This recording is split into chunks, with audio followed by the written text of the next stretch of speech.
Cotton king studio मधून तुम्ही पाहत आहात एबीपी माझा. नमस्कार, सुप्रभात. मी माधवी देसाई. माझाच्या सगळ्या प्रेक्षकांना मकर संक्रांतीच्या हार्दिक शुभेच्छा. या बुलेटिनची सुरुवात आपण करूयात हेडलाईन्स पासून. Headlines brought to you by Chitale बंधू.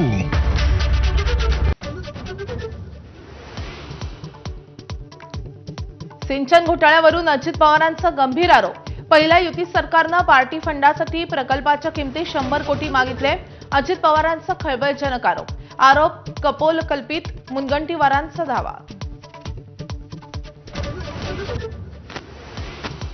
दोन्ही राष्ट्रवादीच्या विलिनीकरणाच्या चर्चांना अखेर अजित पवारांकडून पूर्णविराम. तर सुप्रिया सुळेही केंद्रामध्ये मंत्री होणार नाहीत, अजित पवारांचं स्पष्टीकरण.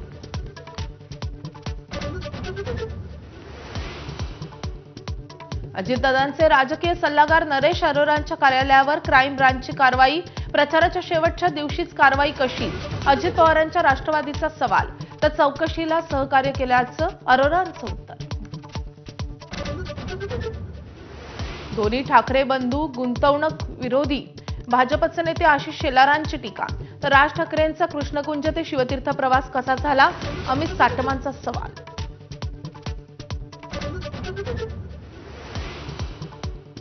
महापालिकेच्या मतदानाआधी राज्यात ठिकठिकाणी मतदारांना पैशांचा आमिष दाखवण्याचा प्रयत्न. डोंबिवली, वरळी, वांद्रे, जळगावात लक्ष्मी दर्शनाच्या घटना. तर अकोल्यात साडी वाटपाचा प्रकार समोर. महापालिकांपाठोपाठ राज्यातील 12 जिल्हा परिषदांच्या निवडणुकांच्या तारखा जाहीर. 5 फेब्रुवारीला मतदान तर 7 फेब्रुवारीला निकाल.